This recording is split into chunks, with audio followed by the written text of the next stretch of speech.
Hey everyone, it's Marie from Nam, and this is the progress of me showing you that I made a retro style 90s TV, a CRT. Since I can't buy one, I make one instead. 13 pieces, and actually, there's extra 3, which is 16 of them. And after I did all that, I painted it, and with my Nam logo in it. Oh, and that small one?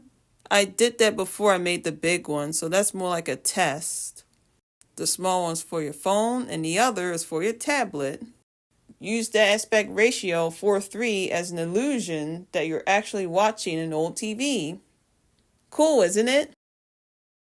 3 tapes on the tablet, and the other is 1 tape for the phone, so it can keep the balance still with a slot, so it won't fall back.